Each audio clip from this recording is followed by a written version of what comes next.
नमस्कार दोस्तों, आज के इस लेक्चर के अंदर हम एक और टॉपिक जो ग्रुप थ्योरी के अंदर है, एक क्वेश्चन कन्फर्म यहाँ से बनता है और सीधा सीधा आपको पता चलेगा। देखो आज की इस क्लास से एक क्वेश्चन कन्फर्म आ जाएगा, क्योंकि पूरा ही टॉपिक हम एक क्लास के अंदर पूरा कंप्लीट करते हैं अच्छे से।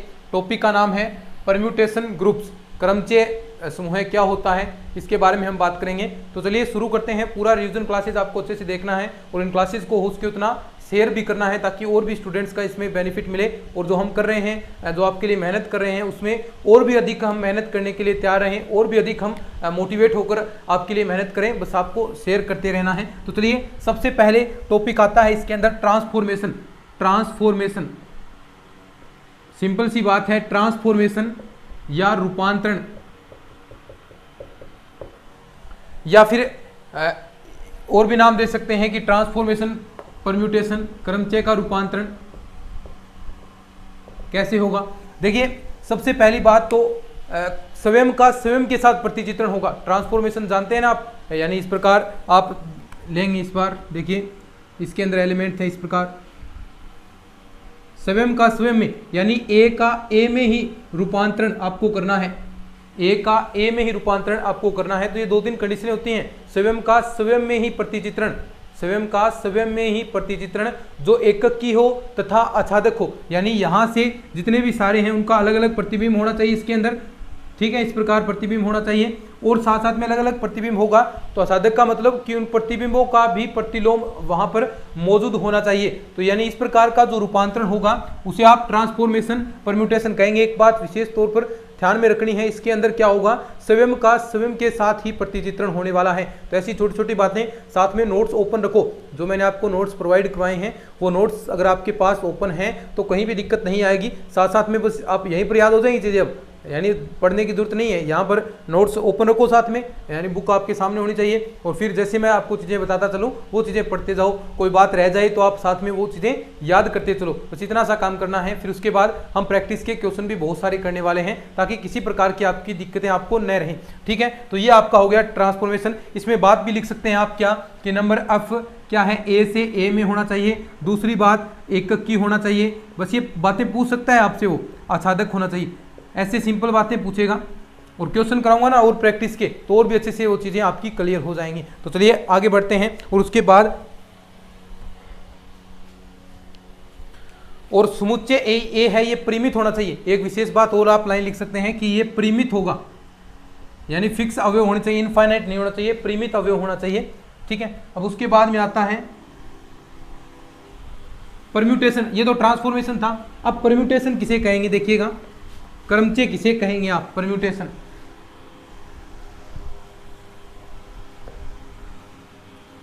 अब देखिए वही डेफिनेशन परम्यूटेशन की, यानी कोई समुच्चय है उसमें उसी का उसी में अगर वो परिभाषित है, एकक की आच्छादक है, तो उसे आप परम्यूटेशन कहेंगे। तो उसका नोटेशन क्या होगा परम्यूटेशन का, यानी किस प्रकार आप व्यक्त करेंगे परम्यूटेशन का। नोटेशन के बारे में कई बार चीजें पूछी जाती हैं और यहाँ से क्वेश्चन पूछेगा। देखिए ध्यान से रखना है, इसे किस द्वारा व्यक्त करेंगे, एफ द्वारा हमने व्यक्त किया। ठीक है, एफ द्वारा हमने व्यक्त किया। अब नोटेशन बता रहा हूँ किस प्रकार का नोटेशन होगा।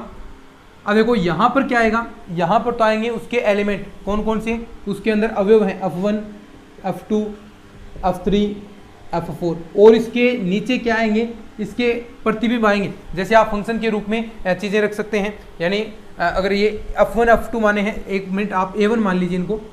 F1 तो फंक्शन हम निकालेंगे ना, प्रतिबिंब तो ऐसे निकलेगा।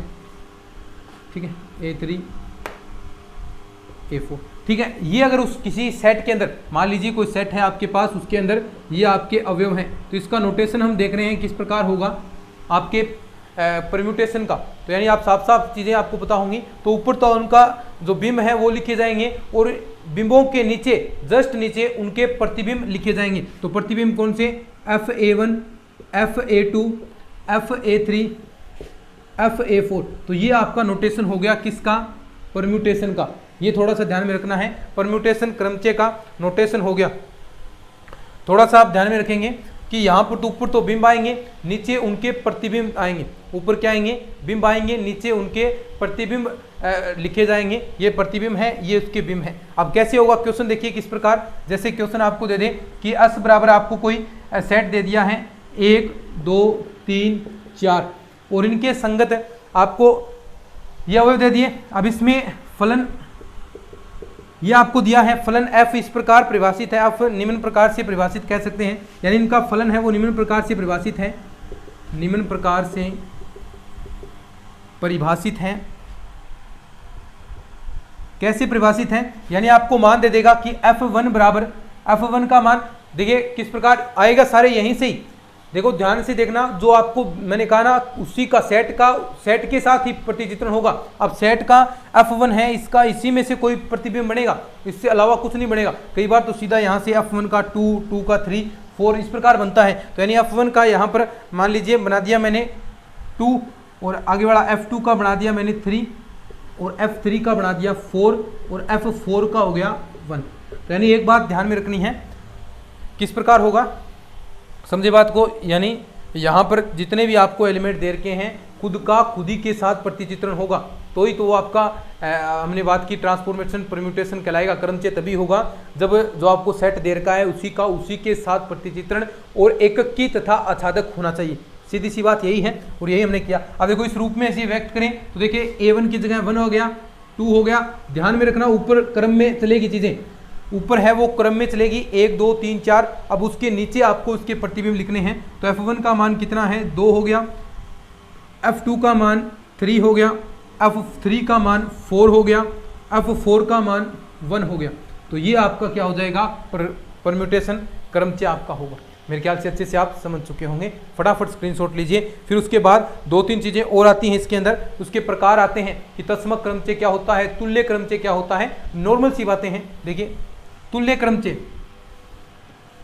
दो क्रमचय समान क्रमचय कहलाएंगे, यानी पहले मैं लिखता हूं तुल्य क्रमचय कैसे होगा। दो क्रमचयों की समता कह सकते हैं, दो क्रमचयों की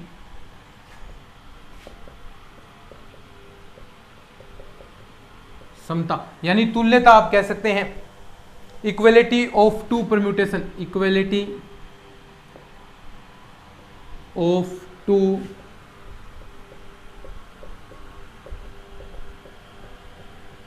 परम्यूटेशन कैसे, मान लीजिए आपके पास इस प्रकार दे रखा है 1 2 3 4 और इसके नीचे आपको प्रतिबिंब दे दिए 2 3 4 1।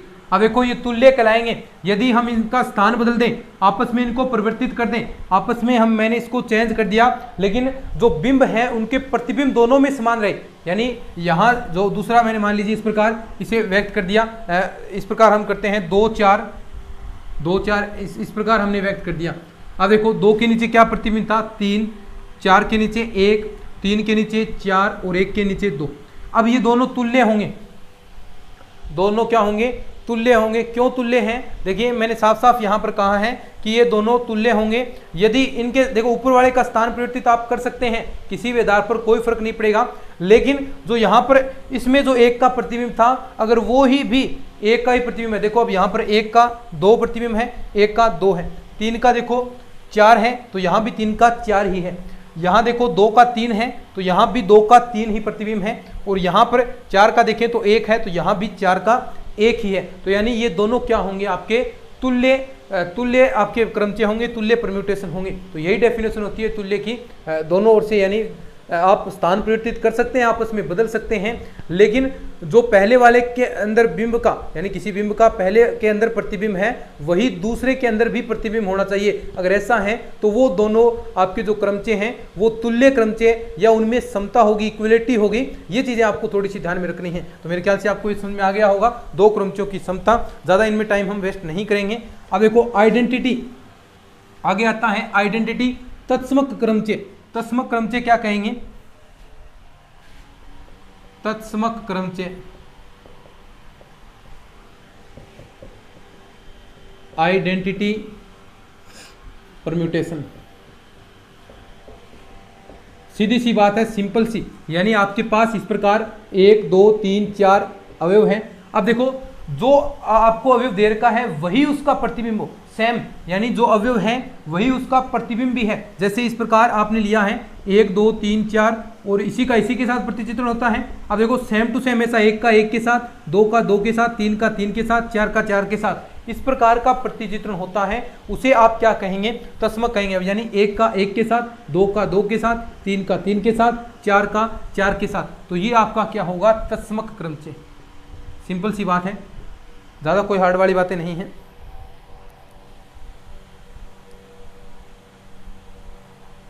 ठीक है, अब देखिए, अब इंपॉर्टेंट चीज आती है।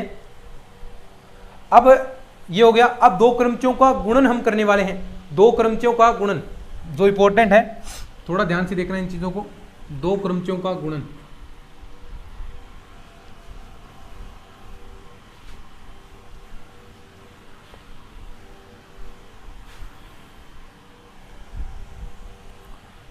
दो क्रमचयों का, सिंपल सी बात है, ज़्यादा इसमें भी टाइम वेस्ट नहीं करेंगे। गुणन बस आपको सिखाना है। Product of two permutation, two permutation. Revision चल रहा है भाई। अब ऐसा नहीं है कि मैं आपको एक एक चीज़ बेहतरीन तरीके से समझाऊंगा, बेहतरीन तरीके से समझनी है। अगर कोई चीज़ समझ में नहीं आ रही है तो इसकी क्लास आप देख सकते हैं जाकर। अभी जो आपके पास क्या कहते हैं प्लेलिस्ट है, उनको जाकर ओपन कर लीजिए और वहाँ पर आपको क्लासेस मिल जाएंगी विस्तार से समझाई हुई। अब देखो, दो क्रमचयों का गुणन, यानी आपके पास मान लीजिए एफ और जी दो क्रमचय हैं। ठीक है, एफ और जी दो क्रमचय हैं, इनका गुणन करना है तो इनका संयुक्त फलन आपको निकालना होगा, यानी एफ जी, एफ ऑफ जी इस प्रकार निकालेंगे। जो रिजल्ट आएगा वही क्रमचय का गुणा होगा। कुछ नियम ध्यान में रखना। फंक्शन हम मान लेते हैं इस प्रकार, मान लीजिए आपको देर का है एफ बराबर, एक छोटा सा एग्जांपल मैं कर लेता हूं। एफ बराबर मान लीजिए आपको देर का है 1 2 3 4। ठीक है, नीचे इसके प्रतिचित्रण देर के हैं 2 3 4 1, और जी बराबर आपको देर का है 1 2 3 4 और 3 4 2 1। ये देर का है आपको 3 4 2 1। अब इन दोनों का गुणा कराना है, यानी एफ जी आपको निकालना है। दोनों का गुणा कराने के लिए सबसे पहले ध्यान से देखना, विशेष तौर पर आपको संयुक्त फलन निकालने हैं इनके। यानी सबसे पहले आपको देखो, दोनों का गुणा कराएंगे तो इतना बात ध्यान में रखना, यहाँ ऊपर 1 2 3 4 इसी क्रम में आएगा। आपको मेन चीज है प्रतिबिंब निकालना, क्योंकि जो अवयव है वो तो सेम ही रहेंगे। जो अवयव हैं देखो समान ही, इसी प्रकार आपका गुणा होगा। ये जो ऊपर वाले चीज़ें हैं वो सेम होनी चाहिए दोनों के अंदर, तभी आप गुणा कर सकते हैं। ये बात भी आपको ध्यान में रखनी है। तो 1 2 3 4 ये तो सेम रहेगा, यानी जो अवयव हैं वो तो समान रहने हैं, लेकिन बदलेंगे क्या? इनके प्रतिबिंब, यानी गुणा करने के बाद किसका क्या प्रतिबिंब बन जाएगा वो देखना है। तो देखिए प्रतिबिंब कैसे निकलेंगे, इनका संयुक्त फलन निकालना है। तो सबसे पहले एफ ऑफ जी वन का निकालेंगे। ठीक है, अब देखो G1 का मतलब क्या हो गया? संयुक्त फल निकालना जानते हैं। G में 1 का प्रतिबिंब क्या है? 3, तो यानी यहाँ पर 3 रखेंगे, तो 3 रखेंगे तो F3। अब देखो F3 का मान देखना है, F3 का मान कितना है? देखो कितना है F3 का? 4, तो यानी 1 के नीचे 4 आएगा। समझे बात को? ऐसे ही FG2 आप निकालेंगे, तो G2 के नीचे देखिए क्या है? 2 के नीचे 4, तो यानी किसका मान निकालना? F4 का, और F4 का मान देखिए यहाँ पर कितना है? 1, तो यहाँ पर आ जाएगा 1। ऐसे गुणा होगा, सिंपल सी बात है। ऐसे ही आप एफ ऑफ जी किसका निकालेंगे? 3 का, तो देखो G3 के बराबर क्या है? G3, यहाँ पर देखेंगे G3, G में देखना है 3 के नीचे 2, तो यानी F2 का मान देखो, इसमें F ये है तो 2 के नीचे कितना है? 3, तो यहाँ आ जाएगा 3। बाकी बच गया वो सेम लिख दो, 4 के नीचे 2। तो ये ऐसे गुणा होगा। ठीक है, और एक बात ध्यान रखना, दो क्रमचयों का गुणा कभी भी क्रम विनिमय नहीं होता है। ये आप करके देख सकते हैं। यानी एफ जी आपने निकाल लिया, आप जी एफ और निकाल लीजिए। जी एफ जो मान आएगा वो कभी भी एफ जी के बराबर नहीं होगा, यानी इन दोनों के बराबर कभी भी नहीं हो सकता। यानी एक तो आप एफ जी निकाल रहे हैं, एक जी एफ निकाल रहे हैं, दोनों कभी भी बराबर नहीं होंगे। तो यानी दो क्रमचयों का गुणा है, दो क्रमचयों का गुणन क्या होता है? क्रम विनिमय होता है क्या? नहीं होता। ये विशेष तौर पर नोट लगाकर बात लिख सकते हैं आप। गुणन समझ सके ना अच्छे से?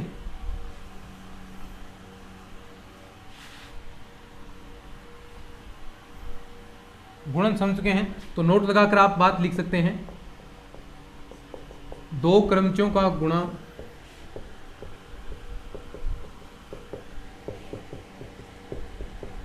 गुणन, दो क्रमचयों का गुणन क्रम विनिमय होता है क्या? नहीं होता, क्रम विनिमय नहीं होता है।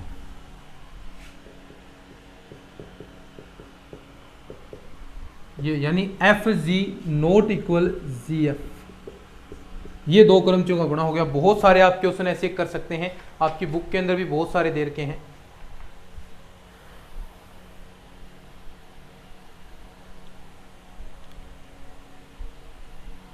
एक इंपॉर्टेंट लगाकर लाइन और लिख सकते हैं। देखो एक विशेष बात, एक इंपॉर्टेंट लाइन लिख लो, किसी अरिक्त समुच्चय ए के सभी क्रमचयों, ए के सभी क्रमचयों का समुच्चय एस ए का समुच्चय एस ए क्रमचय गुणन संक्रिया के लिए, गुणन संक्रिया के लिए क्या होता है, ग्रुप होगा भाई। गुणन संक्रिया के लिए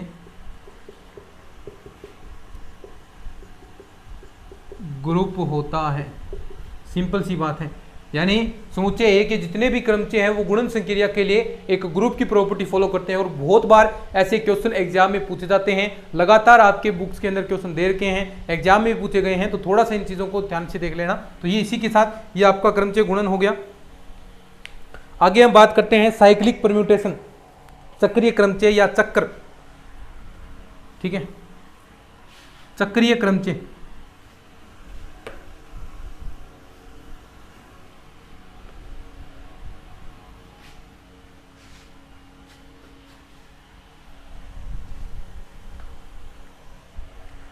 साइक्लिक परम्यूटेशन इंपॉर्टेंट है, मस्त चीज है भाई, समझने वाली चीजें हैं। साइक्लिक परम्यूटेशन ये बहुत मस्त चीजें हैं, इंटरेस्टिंग है, सबसे अच्छे मुझे ये लगते हैं साइक्लिक परम्यूटेशन। ग्रुप थ्योरी के अंदर सबसे जो बेस्ट पार्ट है वो यही है, यानी सबसे सर्वाधिक समझ में आने वाला पार्ट है साइक्लिक परम्यूटेशन, चक्रीय क्रमचय। यानी पूरा ये परम्यूटेशन वाला टॉपिक है, पूरा इंटरेस्टिंग चीज है, आपको चीजें समझने वाली होती हैं, वो चीजें बहुत इंटरेस्टिंग होती हैं। अब देखो साइक्लिक परम्यूटेशन क्या होगा, सीधा एग्जाम्पल से हम करेंगे। हम तो देखो 1 2 3 4 5 6 7 8 इतने अवयव मान लिए मैंने। अब देखो 1 का मान लिया मैंने 2 है, 2 का मैंने मान लिया 3 है, और यहाँ पर 3 का मैंने मान लिया 4 है, और 4 का 1 मान लिया मैंने। अभी समझ में आएगा, देखना। 5 का मैंने 6 मान लिया, 6 का मैंने 7 मान लिया, और 7 का मैंने यहाँ पर मान सकते हैं, यहाँ पर 5 का 6 मान लिया, 5 का मान लीजिए, इसका 5 मान लीजिए, ठीक है, 7 का 8 और इसका 7। अब देखो जो चक्रीय क्रमचय है वो क्या होता है, यानी यहां से आपको चलना है, ये चीज देखनी है, और जहां पर सेम इसका प्रतिबिंब आ जाएगा, यानी एक अवयव लेना है और जहां पर एक प्रतिबिंब के रूप में आ जाएगा वहां तक आपका एक चक्र बन जाएगा। उतने जितने भी अवयव आएंगे वो जितने अवयवों की संख्या क्या होगी, उस चक्र की लंबाई होगी। तो यानी 1 से आप चले हैं, अब जहां भी एक प्रतिबिंब के रूप में आएगा उतने अवयवों को लेकर आप एक चक्र का निर्माण कर देंगे। जैसे देखिए यहां पर कौन कौन से आएंगे, 1 2, देखो यहां से यहां तक इतने अवयव आपके आए हैं, तो यानी एक चक्र बन गया। इसे आप सिग्मा द्वारा व्यक्त करते हैं और इस प्रकार लिखेंगे 1 2 3 4, ठीक है, ये एक चक्र बन गया, ठीक है। ऐसे ही आगे कौन सा बनेगा, देखो 5 जहां पर आएगा, अब नया चक्र स्टार्ट हो गया, जहां 5 प्रतिबिंब के रूप में आ जाएगा, तो देखो यहां पर आ रहा है, तो कितने अवयव हैं, 5 और 6, ठीक है। ऐसे ही 7 और 8, देखो ये भी इस प्रकार एक चक्र बन रहा है। तो यानी ये आपके क्या होते हैं, साइक्लिक, जहां पर जो बिंब ले रहे हैं आपने एक लेकर चले, जहां वो प्रतिबिंब के रूप में आ जाए लगातार क्रम के रूप में, यहां पर प्रतिबिंब के रूप में आ गया चक्कर, यानी आगे से आगे 1 का 2 आया है, 2 का 3 आया है, 3 का 4 आया, 4 का वापिस 1 आ गया, ठीक है। तो ये एक आपका चक्र बन गया। ऐसे ही आगे वाले देखेंगे, 5 का 6 आया है, 5 का 6 आया है, 6 का 5 आ गया, तो एक चक्कर बन गया। ऐसे ही 7 का 8 आया है और 8 का 7 आया, तो ये देखो एक चक्कर और बन गया। तो यानी ये क्या होते हैं, आपके चक्रीय क्रमचय होते हैं, जिनकी लंबाई क्या होती है, इनके अवयवों की संख्या। इसके अंदर इसकी लंबाई कितनी है, 1 2 3 4, इसकी लंबाई 4 है, इसकी लंबाई कितनी है, 2 है, इसकी लंबाई कितनी है, 2 है। तो यानी ये चक्रीय क्रमचयों की लंबाई को व्यक्त करेगा, चक्रीय क्रमचयों की लंबाई को व्यक्त करेगा कौन, ये सिग्मा। समझे क्या बात को।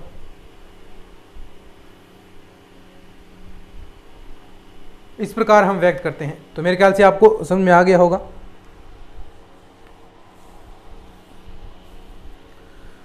और चक्र का यहां पर प्रतिलोम भी पूछ सकता है आपसे, यानी इस प्रकार आपका चक्र का प्रतिलोम ये हो गया ना, चक्र की कोटि भी पूछ सकता है आपसे, यानी वापिस वो कहां पर आए। अब देखो चक्र की कोटि, ये चक्र की कोटि होगी, अब एक लंबाई है ना, ये चक्र की कोटि भी होगी। कैसे, यानी जो अवयव लेकर चले हैं वो कितने बाद में आ रहा है, कितने रिपीटेड करने के बाद, बार बार संक्रिया लगाने के बाद कितनी देर बाद में आ रहा है। तो देखिए 4 बार देखो वापिस एक कब आया है, 4 बार लगाने के बाद, तो यानी पहले 1 2 फिर 2 का 3 3 का 4, तो 4 बार, ये इसकी चक्र की कोटि हो जाएगी। और ऐसे ही प्रतिलोम चक्र भी आता है। देखो ये तो चक्र हो गया प्रतिलोम। अब देखो इसका अर्थ आपको समझ में आना चाहिए। प्रतिलोम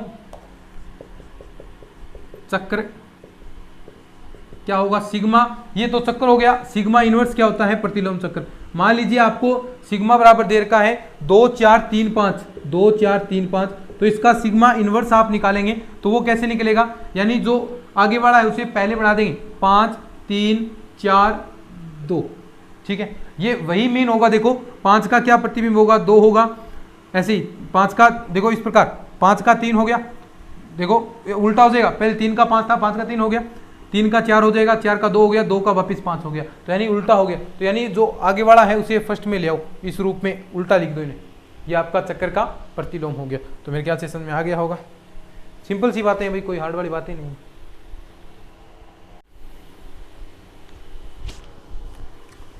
तो ठीक है, अब आगे बढ़ते हैं अपन। अब बात करेंगे हम असंयुक्त चक्र के बारे में, डिसजॉइंट साइकिल्स, ठीक है, असंयुक्त चक्र।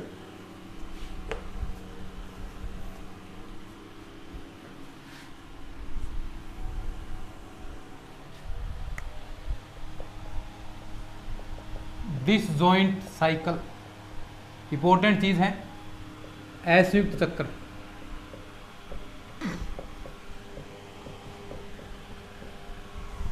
कोई भी आपके 2 चक्र हैं वो असंयुक्त चक्र कहलाएंगे यदि उसके अंदर कोई भी उभयनिष्ठ नहीं हो, यानी उसके अंदर कोई भी किसी प्रकार का उभयनिष्ठ नहीं है। जैसे आपके सामने इस प्रकार मैं लिख सकता हूं कि यानी 2 आपके चक्र हैं इस प्रकार, देखिए कि एक तो इस प्रकार रो बराबर दे दिया 2 3 4, ठीक है, और एक आपको दे दिया तथा सिग्मा बराबर 1 5। अब देखो इसके अंदर कोई भी उभयनिष्ठ है क्या, देखो 2 3 4 1 5 कुछ भी नहीं है ना, तो ये दोनों असंयुक्त चक्र कहलाएंगे। असंयुक्त यानी अलग हैं दोनों, असंयुक्त चक्र। लेकिन वही बात करूं मैं इस प्रकार कि ऐसे दे दे 3 5 2, ठीक है, और एक दे दिया आपको सिग्मा बराबर 2 2 4, ठीक है, कोमा नहीं आएगा 2 4। अब देखो इसके अंदर क्या है, उभयनिष्ठ है, तो ये आपके असंयुक्त चक्कर नहीं होंगे। समझे क्या बात को, असंयुक्त चक्कर नहीं होगा। यानी असंयुक्त चक्कर क्या होते हैं कि 2 चक्र हैं आपके, वो असंयुक्त चक्र कहलाएंगे यदि उनके अंदर कुछ भी उभयनिष्ठ नहीं है, उभयनिष्ठ ना हो। अब इसका अर्थ आप समझ चुके हैं ना, इसका अर्थ समझ चुके हैं ना, ये क्या आएगा, देखो इसका अर्थ समझ चुके होंगे। बीच में सभी कंटिन्यू रखने हैं, एक यहाँ पर आएगा ना, तो 1 के नीचे 1 आएगा, यहाँ पर 2 के नीचे 3 आएगा, 3 के नीचे 4 आएगा, और 4 के नीचे 2 आएगा। इस प्रकार इसे व्यक्त करना है। देखो बीच में कोई भी अवयव नहीं छोड़ना है आपको, सारे लिखने हैं, लेकिन जो नहीं आए हैं इसमें जो अवयव नहीं दे रखे उनका प्रतिबिंब वही होगा, बाकी का उससे अगले वाला प्रतिबिंब होगा। अब 2 का 3 होगा, 3 का 4 होगा, 4 का वापिस 2 होगा। इस प्रकार हम व्यक्त करते हैं इन चीजों को। अब 2 असंयुक्त चक्रों को अगर आप गुणा कराएंगे, 2 असंयुक्त चक्रों का गुणा कराएंगे तो वो क्रम विनिमय होगा। एक बात ध्यान से सुनना, मैंने क्रमचय का गुणा बताया, 2 क्रमचयों का गुणा क्या होता है, क्रम विनिमय नहीं होता है। लेकिन मैंने अच्छे से एक्सप्लेन किया था जब आपको क्लासेस हुई थी, क्या कि 2 असंयुक्त चक्रों का गुणनफल आप करते हैं तो वो आपका क्रम विनिमय होगा। यानी आप चाहे ऐसे रो सिग्मा कर लो या फिर सिग्मा रो कर लो, दोनों क्या आएंगे, बराबर आएंगे। और एग्जाम के अंदर क्वेश्चन ऐसा सत्य असत्य कथन के अंदर पूछा जा सकता है, तो ऐसा ये नोट डाउन लगा कर लिख सकते हैं आप। देखो प्रूफ करने का टाइम नहीं है, अब चीजें हम प्रूफ करके नहीं दिखाऊंगा मैं आपको कि ऐसे गुणा करूंगा, लेकिन देखो चीजें आपको बता दी, तो ऐसे गुणा करा कर देख सकते हैं आप। दोनों का गुणा कराइए, एक फिर पहले रो सिग्मा का कराइए, फिर सिग्मा रो का करवाइए, यानी दोनों मान क्या आएंगे, बराबर आएंगे। तो एक नोट लगाकर चीज आप याद रख सकते हैं कि 2 असंयुक्त चक्रों का जो गुणन है, 2 असंयुक्त चक्रों का गुणन क्या होता है, नोट लगा लो बढ़िया सा नोट, क्या कि 2 असंयुक्त चक्रों का गुणन, असंयुक्त चक्रों का गुणन क्रम विनिमय होता है। गुणन क्या होता है, क्रम विनिमय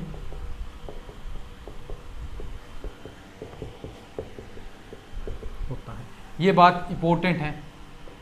लेकिन जो 2 क्रमचय थे उनका गुणन क्रम विनिमय था क्या, नहीं था, उनका क्रम विनिमय नहीं था। लेकिन जो ये हैं आपके असंयुक्त चक्र हैं उनका जो गुणन है वो क्रम विनिमय होता है। ये दो बात अच्छे से समझ लेना, अच्छे से याद रख लेना, अच्छे से रट लेना, लेकिन एग्जाम के टाइम याद रहनी चाहिए, क्योंकि सीधा सीधा सत्य असत्य कथन के लिए क्वेश्चन बनता है। यहाँ से दोनों स्टेटमेंट आपको दिए जाएंगे, उल्टा दे सकता है कि नहीं होता ऐसा, तो आपको कुछ भी पूछ सकता है, तो ये चीज़ आप थोड़ा सा तैयार रख लेना, ठीक है।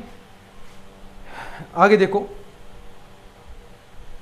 अब कोई भी क्रमचय हो उसे हम असंयुक्त चक्रों के रूप में व्यक्त कर सकते हैं। कैसे करेंगे देखिए, प्रत्येक क्रमचय को हम असंयुक्त चक्रों के रूप में व्यक्त कर सकते हैं। यानी देखो बात है कि प्रत्येक क्रमचय को कैसे करेंगे वो भी बात करेंगे। प्रत्येक क्रमचय को असंयुक्त चक्रों के रूप में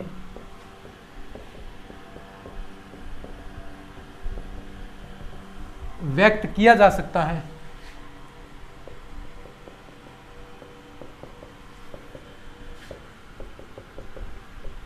प्रत्येक क्रमचय को असंयुक्त चक्रों के रूप में व्यक्त किया जा सकता है।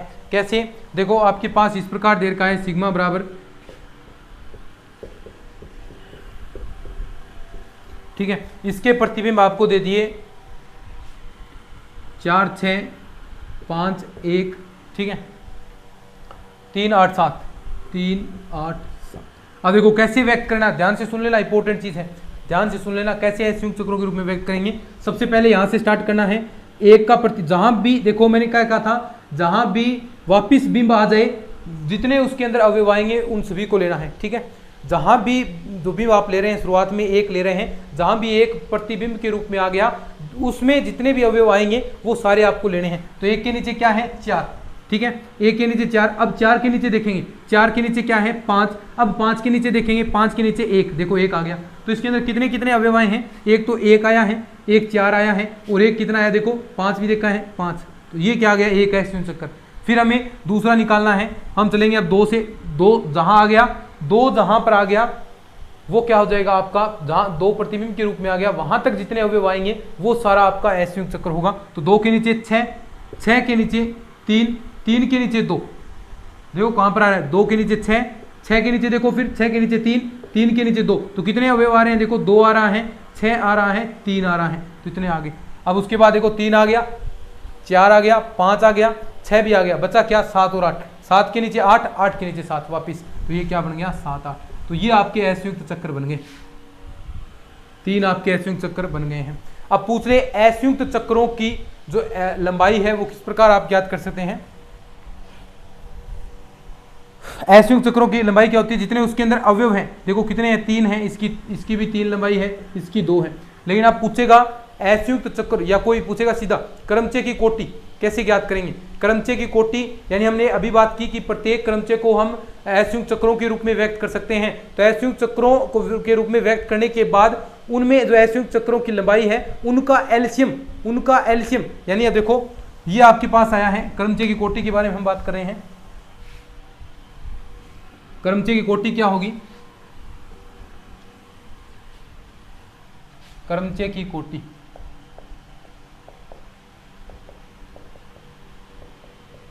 Order of permutation. देखो आधे घंटे में पूरा टॉपिक ही रिवाइज करवा देता हूं मैं आपको। और वैसे जब हमने समझाया था तो इसके अंदर 2-3 क्लासेस अपनी हुई थी परम्यूटेशन से रिलेटेड।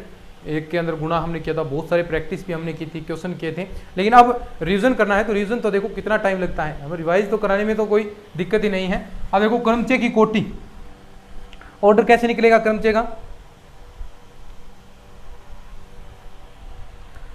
क्रमचय की कोटि कहलाती है अगर हम उसे देखो सबसे पहले बताया मैंने क्रमचय को असंयुक्त चक्रों के रूप में व्यक्त कर सकते हैं, असंयुक्त चक्रों के रूप में व्यक्त किया जा सकता है, अभी मैंने बताया था मैं व्यक्त कर सकते हैं। तो देखिए असंयुक्त चक्रों के रूप में व्यक्त करने के बाद असंयुक्त चक्रों में जो व्यक्त किया है उनका एलसीएम लेना है। जो लंबाई देखो असंयुक्त चक्र आपके 3 बने हैं उनका एलसीएम, ठीक है। जो कोटि होगी ऑर्डर ऑफ एफ क्या आएगा, एफ के असंयुक्त चक्रों की लंबाई का एलसीएम, एफ के असंयुक्त चक्रों की लंबाई का एलसीएम।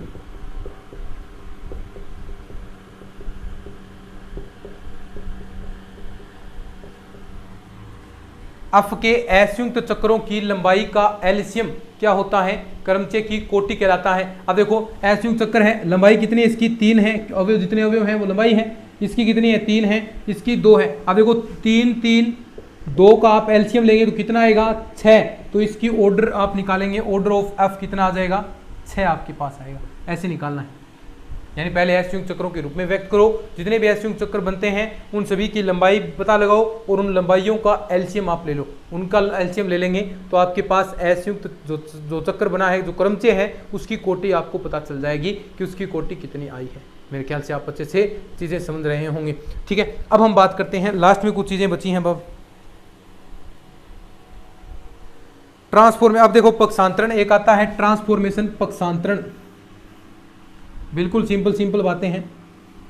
ट्रांसफॉर्मेशन पक्षांतरण, पक्षांतरण होता है भी जो 2 लंबाई का कोई आपके पास क्रमचय है या असंयुक्त चक्र है, 2 लंबाई का असंयुक्त चक्र, 2 लंबाई का एक चक्रीय क्रमचय, ट्रांसफॉर्मेशन या फिर ट्रांसपोजिशन,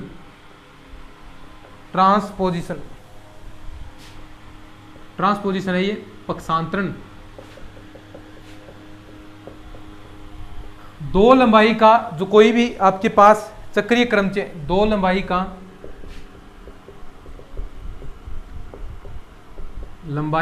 चक्रीय क्रमचय,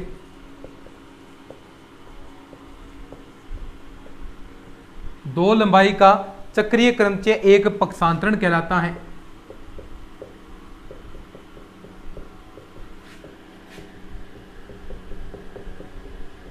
दो लंबाई का चक्रीय क्रमचय एक पक्षांतरण कहलाता है।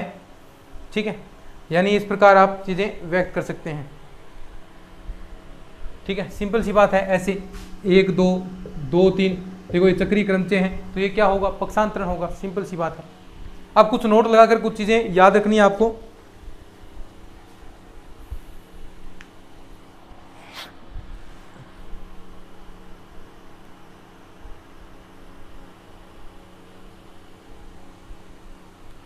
बस 1 2 बातें हैं जो आपको याद रखनी है, बाकी सब जानते हैं, सिंपल सी बातें हैं।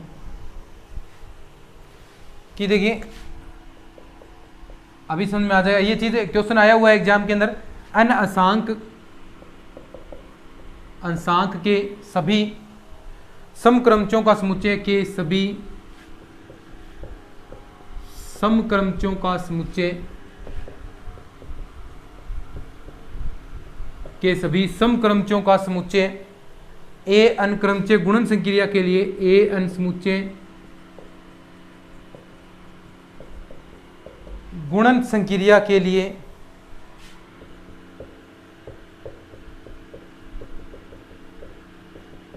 1/2 n फैक्टोरियल 1/2 n फैक्टोरियल कोटि का ग्रुप होता है।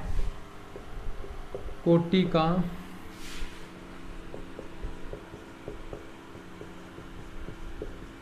ग्रुप होता है। ये बात आपको ध्यान में रखनी है। 1/2 n फैक्टोरियल कोटि का ग्रुप होता है और बहुत ही सिंपल सी बातें हैं। बस कुल मिलाकर यही चीज़ें हैं। 1 2 बातें ऐसी भी याद रख सकते हैं कि किसी क्रमचय को पक्षांतरण के गुणनफल के रूप में व्यक्त करने में यदि पक्षांतरों की संख्या सम हो तो इसे सम क्रमचय कहेंगे। अगर कोई विषम है तो भी 2 गुणनफल कराएंगे तो भी सम आएगा, लेकिन एक सम है एक विषम है तो वो विषम क्रमचय आपका कहलाएगा। ठीक है, ये तो उसके अंदर अवयवों की संख्या को व्यक्त करेगा। मेरे ख्याल से आपको अच्छे से समझ में आ गया है। इसी के साथ ये परम्यूटेशन कंप्लीट हो चुका है। प्रैक्टिस अभी बाकी है। एक क्लास आपकी प्रॉपर क्वेश्चन की होने वाली है, उसमें बेहतरीन प्रैक्टिस हम करेंगे। अगर ये सेशन अच्छा लग रहा है तो इसको शेयर जरूर कर देना, चैनल को सब्सक्राइब कर लेना। चलिए मिलते हैं नेक्स्ट क्लास में, तब तक के लिए धन्यवाद। जय हिंद, जय भारत।